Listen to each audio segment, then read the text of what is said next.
Can you give us a little bit of the inspiration for Teeth Marks? How did that come forth?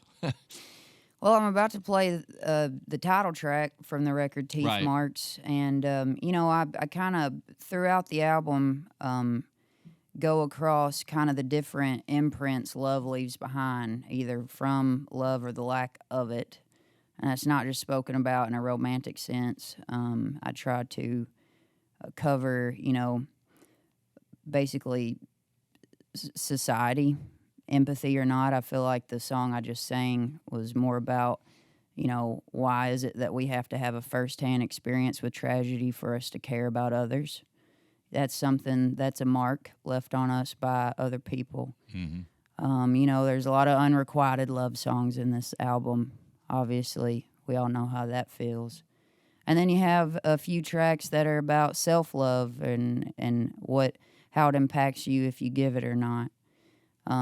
But so I feel like that's kind of why I gravitated towards the idea and kind of the image of Teeth Marks. But it's more.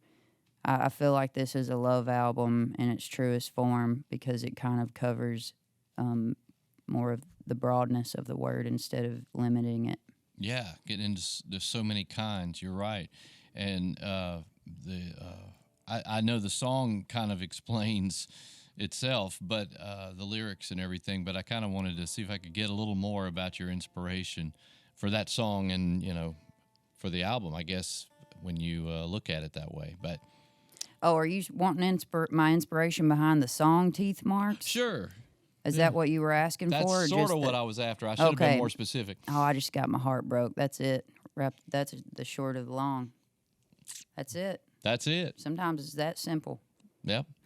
Yeah, it sure can be. It sure can be. So you're going to do that one next year. I'm going to do Teeth Marks, and it's the title track off my record. And for those of y'all not from Music City, it means it's the title of the song, too.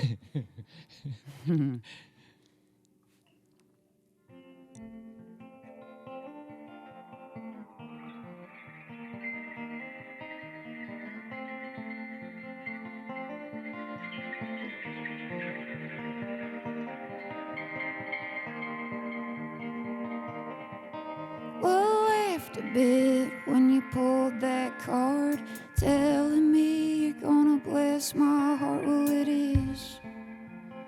Oh, it already is. When you left the bed after you bit my arm, a little souvenir where your teeth left marks, and it is. Oh, baby, it is. Oh, baby, it is.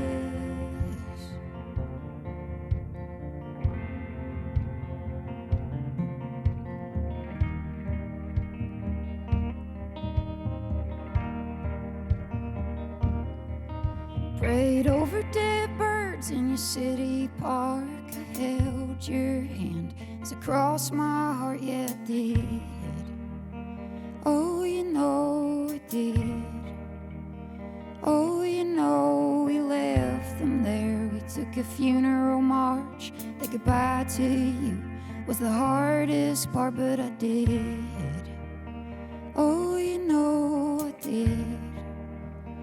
No, you're saying that, ooh, oh, maybe in time you'll see things my way, see things my way. Ah, ooh, oh, maybe in time you'll see things my way, see things my way.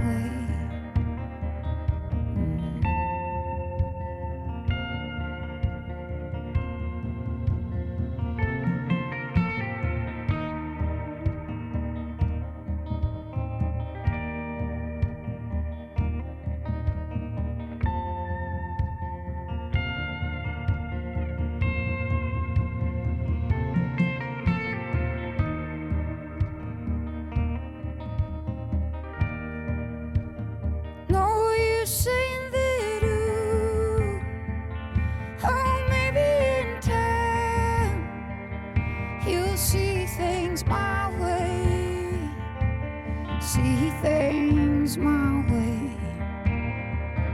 Oh, maybe in time you'll see things my way. See things my way.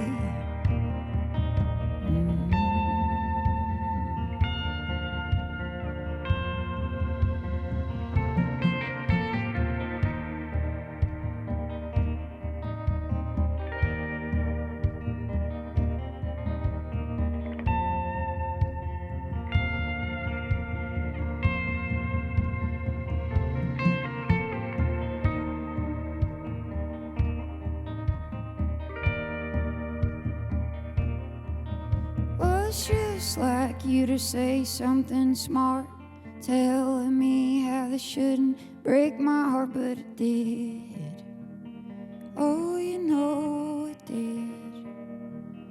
Oh, you know it did.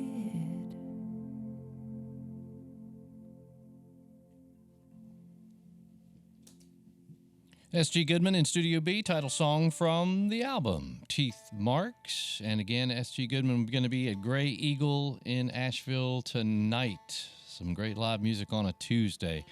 We need all of the good stuff on Tuesdays we can get, I think. Because, you know, every day can't be Friday or Saturday.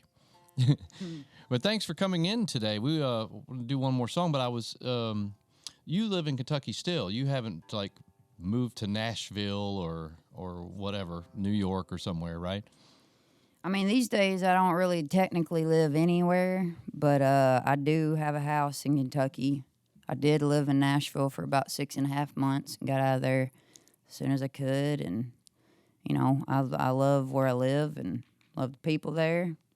Got a dog and a cat at home that I ain't seen in months, and yeah, everybody. Seemed like I read about the dog. One of the dog. Yeah, Howard. Yeah, Howard. Right. Yeah, Howard. Yeah. Mm-hmm. And are you you're into the local history there of your area a little bit, aren't you? Didn't I read that somewhere? I mean, depends on what you ask about it. If I know. Well, I mean, you know, like the history of a town, or you know, some of the things. I'm always interested in that kind of stuff for sure.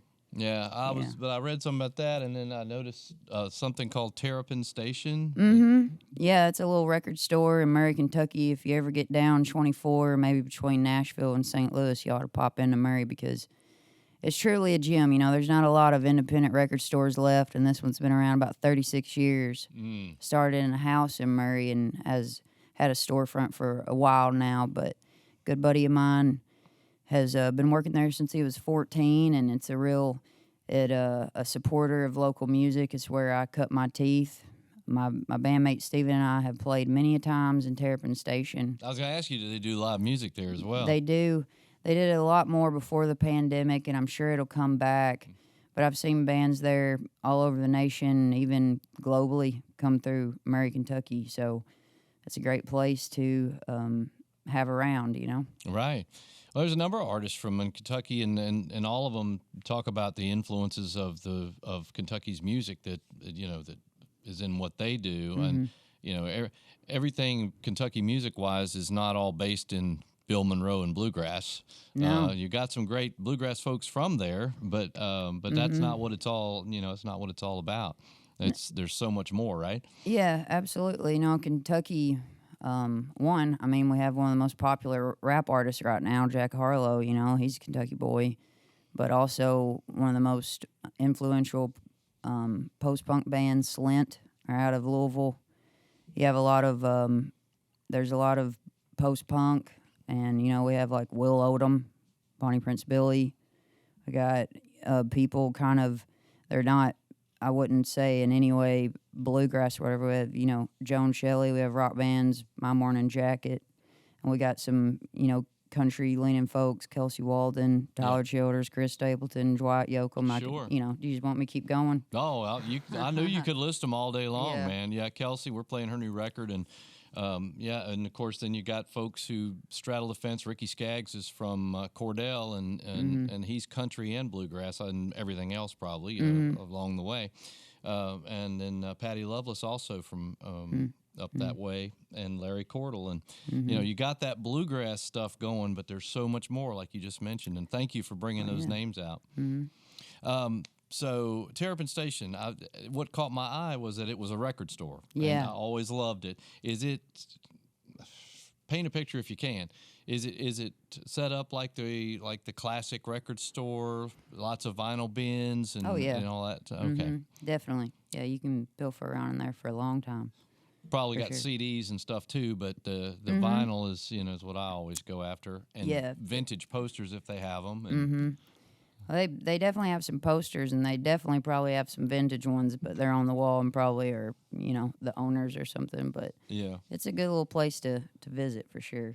yeah, man, I'd love to see that come back to to more folks that have record stores available to them, because I think a lot of young people, they don't even know the concept, they don't even know what that's about, and so, and yeah, I hope everybody buys offline. That's where everybody gets their music now, because then I want them to buy your music and make and all the artists that we love to make money. Yeah, But, you can either buy my new record at sggoodman.net, or you can stream it 150 times so I can get paid once. but yeah, I think they all ought to know about shopping in a record store too, because Absolutely. Yeah, go to ask for it at your local record store. There you go. Get them to order it in. Support local, support artists. There you go. Good thing.